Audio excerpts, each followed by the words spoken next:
Olá pessoal, começando mais um programa Personalidades com Hélio Ribeiro. E hoje eu converso com a Rosimari Fontana. Ela que é escritora, moradora do Jardim Morada do Sol, chegou lá Morada do Sol em 1987. Por que Morada do Sol? Esse ano nós estamos comemorando 42 anos do Jardim Morada do Sol e temos feito uma série de entrevistas com personalidades, com pessoas que chegaram lá nos anos 80, que moram lá, que moraram, que tem uma história naquele bairro, esse bairro tão grande e populoso de nossa cidade. A Rosimari é casada, tem 3 filhos, veio para Indaiatuba em 1984 e ao se casar em 1987 mudou-se para a Morada do Sol. Queria que você falasse um pouquinho para nós, Rosimari, como que foi essa sua chegada, como que era a Morada do Sol lá em 1987, como que foi viver na Morada do Sol? Olha, prazer em primeiro lugar, obrigada, né? E morar na Morada do Sol foi uma grande experiência, na verdade, né? Eu cheguei, como você falou, em 84, 85 em Indaiatuba. Em 87 eu casei e nós fomos lá. E naquele período, como você se lembra, não tinha asfalto, não é? A infraestrutura nossa era muito precária. Então eu enfrentei muitas coisas, eu vi muitas coisas, né? Esse bairro realmente tinha o quê? 7 anos mais ou menos, né? Mas foi muito bom, foi uma experiência boa, Ô Rose, fala pra mim, porque até a gente estava conversando antes, eu tenho falado com muitas pessoas, principalmente para os nossos jovens de hoje que são acostumados com celular, com tablet, toda uma facilidade. A gente fala em Morada do Sol, que foi criado em 1980, o decreto é 19 de março de 1980, mas além da questão do bairro, que era um bairro que você não tinha infraestrutura, você tinha dificuldade com água, não tinha asfalto, não tinha rede de esgoto, quando não chovia, quando não era barro, era poeira, eram muitas dificuldades, mas também tinha algumas dificuldades que eram da época. Por exemplo, na Morada do Sol não tínhamos telefone, era orelhão, só que o orelhão não era aquele orelhão que você tinha um em cada esquina, tinha um orelhão ali perto do Xaxá, eu acho que tinha um lá perto do Sobradinho, e quando você queria ligar para alguém, ou você ia na Telesp, que era lá na Rua Candelária, ou você pedia para a pessoa ligar e você ficava esperando, só que você ficava esperando, tinha uma fila de gente esperando para receber uma ligação do Paraná, da Bahia, de Minas, de vários lugares onde tinha seus familiares. Além dessa, quais as dificuldades dessa época ali que você tinha na Morada do Sol? Mas fala também dessa questão do telefone, que eu acho que é interessante, é legal para os nossos jovens verem que nunca foi dessa forma. Já tivemos dias difíceis também, né? Sim, com certeza, Hélio, com certeza. Nesse período aí eu ia no Xaxá para telefonar e lá no centro mesmo, na Telesp, porque a gente punha a fichinha e ficava lá com o tempo, né? E isso quando ligava, porque na maioria das vezes eu ainda mandava carta, não é? Para o pessoal do Paraná. Na época da carta, você mandava as cartas e final de ano você mandava cartões de Natal, cartão do Dia das Mães. E ficava esperando, não é? Encher aquela árvore, né? Com os cartõezinhos de Natal. Então, foram tempos difíceis mesmo. O telefone realmente demorei bastante a comprar. Não era assim acessível, né? A gente tava brincando aqui, que se perguntar para mim qual o nome das ruas, eu não vou saber, que eu conheço a maioria lá por número. E tinha essa dificuldade também para receber as cartas, porque era um bairro muito grande, até que todas as ruas fossem nominadas, demorou um tempo. Então, quando você falava Morada do Sol, você conhecia lá na Rua 80, Rua 5, Rua 10, Rua 20 e assim por diante. Demorou para chegar os nomes das ruas na Morada do Sol. Então, mesmo um período que você não tinha telefone, que você tinha que receber cartas, você tinha dificuldade para receber essas cartas. Quando não, tinha que buscar no correio essas cartas. Mas falando um pouquinho mais da Morada do Sol. Os comércios, Rose, na época você tinha comércios espaçados, não era como hoje, que você tem uma grande variedade de comércio. Para pagar conta, tinha que pagar na cidade também, né, Rose? Sim, com certeza. Não tínhamos banco, não é? Muitas atividades a gente vinha para Secap para poder fazer. Banco era no centro da cidade, compras era no centro da cidade. Então, era pegar o circular, não é? E ir até o centro, resolver algumas coisas, a prefeitura era no centro, então assim, tinha essa dificuldade sim, era um bairro bastante assim, afastado, vamos se dizer, porque não tinha não teve, né, depois do crescimento tudo bem, né, mas até então, todas as coisas a gente ia fora, resolver, fora do bairro. Você sofreu algum preconceito por morar na Morada do Sol, Rose? Muitos! Muitos! Olha, muitos. Eu lembro que eu estava no centro da cidade, uma amiga perguntou onde que eu estava morando, né? Eu tinha acabado de casar. Aí eu falei Namorada do Sol, né? No Morada do Sol. Ela, nossa, é depois da linha. Que coisa terrível. Era assim. Não era só a questão de ser depois da linha também, né? Tem um fato legal que às vezes as pessoas acham que é até exagero, né? A gente tinha que usar sacolinha no pé quando pegava o ônibus. Isso é verdade. A gente fala pegava o ônibus, pessoal, porque hoje tem Uber, né? Sim. Hoje qualquer coisa você pega um Uber. Sim. Naquela ocasião não. Ou você ia de bicicleta ou você ia de ônibus. As pessoas andavam de ônibus na época. Em Indaiatuba, né, teve um tempo, pessoal, que era conhecido como a cidade das bicicletas. Porque por mais que a Morada do Sol você tenha algumas subidas, Indaiatuba é uma cidade plana.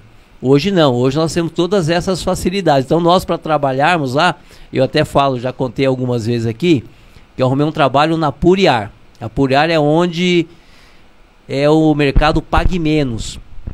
Eu vinha da Morada do Sol até a Puriar numa bicicleta, uma barra forte, que não tinha câmbio, era uma catraca só.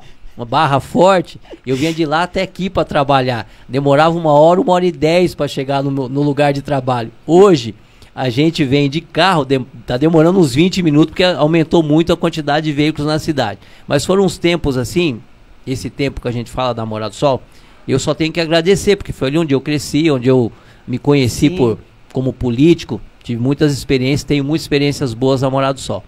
Mas você, Rose, além disso, você contou para nós, que acho que é legal contar. Você vendia lista telefônica, Rose? Como Sim, que é esse lance eu da fui lista dessa telefônica? época. Olha, imagine, teve uma empresa em Campinas que foi pioneira em lista telefônica local, né? Porque já existia a telefônica, as páginas amarelas, que até então era assim caríssimo, né? A pessoa, para poder fazer uma propaganda, quase que tinha que entregar a linha telefônica. E foi um período muito bacana, porque é aquilo que você falou, os jovens de hoje não têm essa noção. Eles olham, já tem tudo aqui no celular, né? Quando a gente queria um número, era na lista telefônica que a gente procurava, e isso era muito bacana. Eu trabalhei com a lista telefônica mais de 24, 25 anos, né? Então foi maravilhoso, eu pegava minha pastinha, eu viajava, eu conheci muitas cidades através desse trabalho, né? E foi com esse trabalho que eu aprendi a conhecer pessoas, a gostar desse meio de conversa, não é? Então foi um período de aprendizado e foi maravilhoso, só que tínhamos essa dificuldade, que muitos comércios ainda nem tinha telefone, Rose, quando você teve o primeiro telefone da sua casa residencial, como que foi? Nossa, foi uma festa. Tínhamos que ficar na fila, esperando, né, fazer o cadastro para ver se a gente ia conseguir a linha. Além disso, era caríssimo, então ficávamos pagando ali várias e várias prestações, né? Mas foi uma festa e foi assim uma conquista. Então, assim como a primeira geladeira, gente. Quando a gente fala, ela tá falando dessas conquistas, eu vim do Paraná também, a Rose também veio do Paraná, veio lá de Moreira Salles. E quantos paranaenses vieram para Morada do Sol, como quantos mineiros, quantos baianos. Mas a gente fala principalmente o paranaense, porque esse pessoal trabalhou na roça, trabalhava na roça, trabalhava no café, principalmente nas lavouras de café. Hoje já não é tanto, o café é mais para o lado de Minas. Sim. Mas o Paraná era muito conhecido como o local que tinha muito café, então nós não tínhamos luxo. Sim. Eu me lembro que eu vim para Itu em 1979 e vim para Indaiatuba em 85.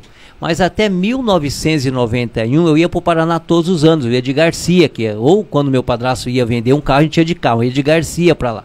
Então a gente sabe o que era a dificuldade, tanto que quando essas pessoas chegavam aqui em Indaiatuba, já na rodoviária arrumavam trabalho, porque tinha as empresas, a Cobrec, a Iamar, que contratava e as pessoas já iam trabalhar, porque não tinham medo do trabalho. Então algumas coisas que nós enfrentamos na Morada do Sol, que eram dificuldades, que não eram fáceis, mas nós já estávamos habituados com essas dificuldades por causa do lugar que nós morávamos, porque trabalhar na roça não é fácil, como não é fácil trabalhar em qualquer outro lugar. Então acho que foi isso que foi a grande diferencial da Morada do Sol, principalmente lá nos idos de 80, 87, quando você chegou, que tantas pessoas vieram e desbravaram aquele bairro. Bairro que hoje é um bairro populoso, um bairro que tem tudo que você imaginar, tem na Morada do Sol hoje, Rose. Queria que você falasse um pouquinho da Morada do Sol, depois vamos entrar no assunto do seu livro, Rose. Sim, olha, eu vejo a Morada do Sol assim, acostumado a falar Morada do Sol, na verdade é o Morada do Sol, não é o bairro Jardim Morada do Sol, né? Mas é um hábito. E realmente, por vir da roça, não é? A gente olhou com outros olhos do que as pessoas que estavam acostumadas nos centros, né? De algumas cidades, grandes cidades. O Morada do Sol, ele foi crescendo, eu via da seguinte forma, ele foi dando colorido com essas pessoas, com esses baianos, com esses paranaenses, com os mineiros, cada um construindo sua casa, trazendo o seu cachorrinho. Então, assim, eu pude olhar isso a partir de 87, não é? A frente da minha casa não tinha construção nenhuma, era terreno baldio, tinha lixo, era sujo, não é? Era a comunidade que começava a fazer essa limpeza para poder dar qualidade ali para os filhos, né? Então eu vivi esse período ali, não é? A escola, não tínhamos escola para os estudantes depois do ensino médio. Não é verdade? Na verdade a escola tinha só na Secap no Santa Cruz, que era o Milton Leme do Prado, se eu não me engano, Escola Benedita e Escola Camilo. Isso. E a única escola que a gente tinha lá de 8ª série era o Antônio de Pádua Prado até 88, só uma escola para um bairro daquele tamanho. Exatamente, porque eu lembro que depois a minha filha, a mais velha, a Carol, ela estudou nessa escola que você acabou de falar, a Antônio de Pádua Antônio de Pádua, não é? Então ali eu lembro que teve um período que inclusive eu coloquei um carrinho de lanche lá, não é? Porque tinha esse movimento da escola, então essa escola realmente marcou muito, foi a primeira escola ali que a minha filha estudou, não é? Então... Que legal. Ô Rose, e quando que você começou a escrever? Você tem um livro publicado, O Doce Sabor das Amoras, como que foi essa sua experiência de começar a escrever? Eu, particularmente, eu brinco, né, com algumas pessoas, hoje eu não escrevo nada, eu sou preguiçoso para escrever. Para escrever eu só rabisco, mas eu também já escrevi poesia, escrevi poema, quando eu era moleque, teve um tempo que eu lia muita coisa, eu lia bastante, um período que eu fiquei sem estudar, entre 85, acho que 91, 92, eu li muita coisa, então eu acabava escrevendo poesia, poema, fiz rap, até já fiz um rap, inclusive, hein? Fiz um rap também, viu, pessoal? Só não vou cantar ele aqui, pelo amor de Deus.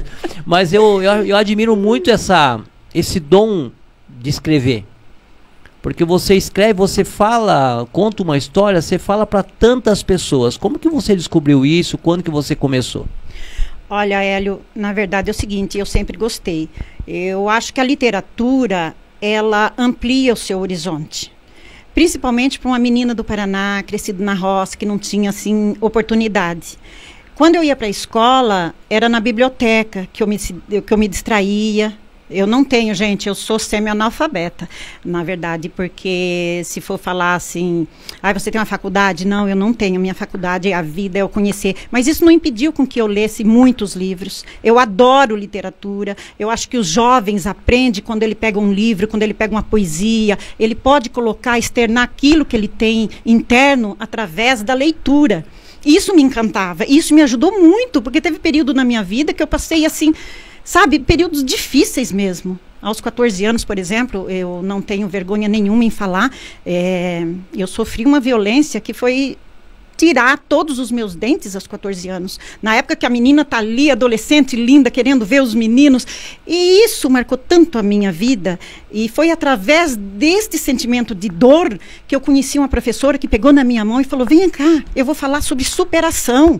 Eu vou falar para você que é o momento que você está passando. Isso daí marcou muito, muito, muito, muito mesmo. Por isso que hoje eu digo que os jovens, as pessoas que puderem olhar para isso, que puderem trazer a criança para esse mundo da escrita, você pode estar transformando essa pessoa, assim como eu me senti transformada através dessa professora, através de poesias, que eu falei para você que eu ganhei prêmio na escola, depois desse acontecido, essa professora me orientou tanto, e ela falou, Rose, você consegue, até por ela, tá? Eu escrevi esse livro, porque marcou demais, Hélio, marcou demais. Rose, eu fico muito emocionado e feliz por estar falando com você, porque nós tivemos uma entrevista com a dona Pedrina da Silva Leite, ela mora lá na rua 25 da Morada do Sol. E a história dela é parecida com a sua, de superação, porque ela teve tantas dificuldades, o primeiro livro que ela editou, ela juntou mais de 10 mil latinhas num telhado que ela tinha para vender, para pagar a primeira parcela, porque ela parcelou depois, porque acho que isso é importante frisar, porque quando a gente fala em escrever, para editar um livro, pessoal, não é fácil. Não Sim. é fácil você tem todo um trabalho até ele chegar e tá pronto para edição, mas você tem o alto valor que é cobrado para você pôr esse livro numa loja para vender, ou para você editar 50, 100 livros. Fala para mim, como que foi? Primeiro você escreveu o livro, depois até você editar ele e tá com ele aqui hoje para nós, para mostrar pra gente. Olha, Hélio, realmente tem uma caminhada, né? Tudo na vida é assim, coloca um objetivo e você vai colocando metas e vai superando até chegar. Então eu tinha o objetivo de escrever o livro. Ok, eu escrevi. Depois que eu terminei de escrever, eu fui fazer as correções. Aí eu fui contratar uma professora para poder me auxiliar na ortografia. Então tem o passo a passo, não é? A ideia está ali, mas você precisa lapidar ela. Você precisa torná-la fácil, uma leitura coesa, né? Você tem que ter alguns pontos, né? É uma narrativa. E tudo esse processo aconteceu, sim. 4 anos atrás, quando eu comecei a escrever esse livro, eu encontrei muitas dificuldades na hora de colocar as minhas ideias. E foi engraçado que eu falei, puxa vida, eu leio tanto, mas mesmo assim ainda me falta muita coisa. Aí eu voltei a estudar. Eu quis concluir o ensino médio, voltei para o EJA, comecei a pegar livros e leituras, e assim eu fui enriquecendo a minha história. Mas eu digo para vocês o seguinte, eu não sou uma escritora, eu sou uma mulher que resolveu escrever um livro. Por quê? Justamente baseado em tudo isso que eu acabei de falar. Quando você busca numa leitura e você encontra algo que preenche, eu sinto que eu também posso deixar algo que preencha alguém. Esse aprendizado entre o dar e o receber. Isso é muito importante. Então, quando um filho chega para um pai, não é com algum conteúdo que ele leu, não tem preço. E baseado nisso, eu falei, puxa vida, eu quero deixar um legado. Eu posso deixar um legado para os meus filhos, né? Então o livro, eu acho que ele vem como um carinho, como um abraço, ele traz algumas questões bem relevantes. Aquilo que eu observo, aquilo que eu aprendi, tudo isso eu coloco, aqui, da minha imaginação, eu começo a criar. Mas são situações que as pessoas vivem no dia a dia, né? São questões que envolvem preconceito, em todos os sentidos, não é? Que envolve vícios, que envolve violência física e emocional, coisas que a gente vê, principalmente as mulheres, né? Passa muito por isso. Então é isso que eu quis trazer no meu livro, é isso que eu quis colocar e estou muito feliz. Rose, e quem quiser comprar o seu livro, Doce Sabor das Amoras, onde que encontra, Rose? Olha, eles têm me procurado pelo Face, Rosimari Fontana, Instagram também Rosimari Fontana, pelo WhatsApp 19997454807, e ele também agora está em e-book, você pode comprar o e-book. Baixar por e-book? Isso, qual plataforma? O site é www.odocesabordasamoras.com.br. Legal, Rose. Agora, Rose, você também fez uma poesia pro Jardim Morada do Sol. Queria que você falasse essa poesia. Sim, eu fiz. É poesia ou é poema, Rose? Eu não manjo muito, não. Olha, é uma poesia. Essa poesia eu fiz para homenagear o seu programa, viu? Para homenagear o Personalidades com Hélio Ribeiro. Obrigado. Sim, Hélio, porque é um programa muito interessante, porque nós, moradores da Morada do Sol, estamos fazendo parte, né, desse trabalho. Então foi uma bela iniciativa. Eu, como moradora da Morada do Sol, acho magnífico poder fazer parte dessa história, poder contar um pouquinho dessa história e poder conhecer melhor o seu trabalho. Que eu sei que você acompanha o nosso bairro e tem feito muito por eles. Então, obrigado. Você, pela iniciativa desse programa, eu fiz esse... Espero que você goste. Eu li, eu já gostei dele, já gostei. Então eu vou ler porque ainda não consegui decorar, tá? Ó, poesia. Para homenagear o programa Personalidades com Hélio Ribeiro, Morada do Sol. Aos poucos você foi nascendo, com uma casa aqui, outra acolá, Espaços abertos, ruas ermas, reduto da solidão. De longe se via uma luz que acendia, ainda que distante, nas noites vazias de um bairro em construção. Famílias chegavam de lugares distantes em cima de um caminhão, tecendo seus sonhos, construindo suas casas nesse pedaço de chão. Algumas casas pequenas, cobertas com eternites, sem muros, sem portões. E para proteger as residências, de longe se ouvia os latidos de alguns cães. As ruas, despidas de asfalto, contornavam o bairro recém-nascido. Depois o bairro foi crescendo, firme, forte, hospitaleiro. Hoje é um gigante, sublime e exuberante. Porém, em suas raízes, ainda se encontra o passado, através das memórias vivas, outras pelos registros documentados. Obrigada, bairro querido. Em suas terras eu também fiz morada. Muito bom, muito bom. Obrigado, Rose. Muito bonito mesmo, viu? Te agradeço em nome de todos aqueles que fazem parte da história da Morada do Sol, que fizeram parte, vão continuar fazendo parte dessa história tão bonita, e que eu fiquei muito feliz com o Personalidades Hélio Ribeiro ter falado, conversado com tantas pessoas que contaram um pouquinho das suas histórias essas que são de todos aqueles que lá moram, de todos os prefeitos que passaram, sim, aqueles que o Clem Ferrari que criou, Reinaldo Nogueira que foi quem fez com que houvesse uma mudança muito grande no bairro, o Gaspar que tem feito essa manutenção, todos aqueles que foram vereadores, aqueles que foram presidentes de amigos, associações amigos de bairro, quantas pessoas que muitas vezes eram das igrejas, que nos seus movimentos ajudaram a construir aquele bairro. Sim. As pessoas que lá moram hoje, que nós temos hoje uma população muito grande no Jardim Morada do Sol, um bairro que tem todo amplo, tem todos os seus comércios, as dificuldades que nós tínhamos atrás nós não temos mais. Então só tem que agradecer a você, sim, como moradora, por ter feito parte dessa história, e agradecer a todos aqueles que fizeram, aqueles que lá moram, aqueles que já passaram por lá, e que certamente muita história boa nós vamos contar da Morada do Sol ainda. Obrigado, Rose. De nada, eu que agradeço, foi um prazer imenso.